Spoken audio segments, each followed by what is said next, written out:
ரகசிய காதலன் சிக்கிய கீர்த்தி சுரேஷ் மாட்டிக்கிச்சு பச்சி.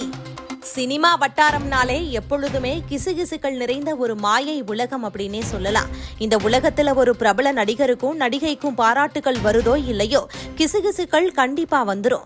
அதிலும் குறிப்பா ஒரு நடிகை பற்றிய கிசுகிசு செய்தி மட்டும் காட்டு தீயா வேகமா பரவும் தன்மையை கொண்டிருக்குது. அதுல எந்த ஒரு நடிகையோட கிசுகிசு செய்தியுமே விதிவிலக்கில்ல. அந்த வகையில சமீப காலமா இப்போ வளர்ந்து வரும் முக்கிய ஹீரோயினா இருக்கிறவர் தான் கீர்த்தி சுரேஷ். அப்போ கீர்த்தி சுரேஷ் பற்றிய கிசுகிசுகள் ஏராளமா வந்த வண்ணமே இருக்கும். தயாரிப்பாளர் சுரேஷ் மற்றும் நடிகை மேனகாவோட இளைய மகளாய் இருக்கிற கீர்த்தி சுரேஷ் தமிழ் சினிமாவில அறிமுகமாகிறதுக்கு முன்னவே மலையாள சினிமாவில குழந்தை நட்சத்திரமா அறிமுகமாகி பிரபலமானவங்க. இவங்க ஒரு வாரிசு நடிகையா இருந்தாலுமே தமிழ்ல இவங்க முதல்ல நடிச்ச படம் இது என்ன மாயம். இருப்பினுமே இந்த படம் கீர்த்திக்கு எந்தவித வரவேற்பையுமே பிரபலத்தையும் கொடுக்கல.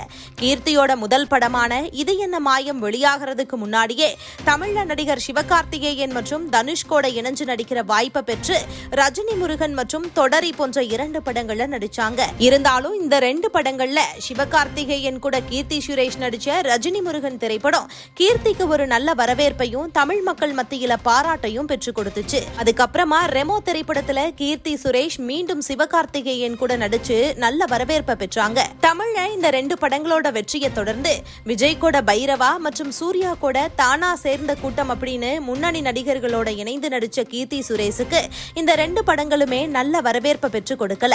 ஆனா மகாநிதி படத்துக்கு பிறகு 3 கோடி சம்பளம் பெறும் நடிகையாகவும் ஒரு முன்னணி நடிகையாகவும் வளர்ச்சி அடைஞ்சாங்க கீர்த்தி சுரேஷ். மேலும் பைரவா படத்துக்கு பிறகு மீண்டும் விஜய் கூட சர்க்கார் படத்துல இணைஞ்சு நடிச்சாங்க.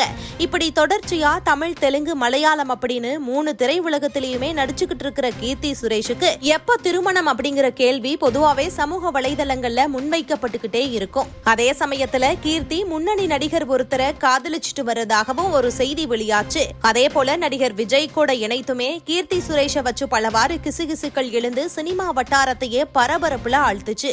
அந்த வகையில நடிகர் விஜய் மற்றும் கீர்த்தியோட காதல் பற்றி கிசுகிசுவுக்கு கீர்த்தி சுரேஷோட அம்மாவான மேனகா பள்ளி பருவத்தில இருந்தே என்னோட மகள் ஒருவரை காதலிச்சுட்டு வராங்க, அவரை தான் என்னோட மகள் திருமணம் செய்து கொள்ள இருக்கிறாங்க, அவரை நடிகர் விஜயிடமும் என்னோட மகள் அறிமுகப்படுத்தி இருக்கிறாங்க அப்படின்னு விஜய் மற்றும் கீர்த்தி சுரேஷ் பற்றிய வதந்திக்கு முற்றுப்புள்ளி வச்சிருக்கிறாங்க.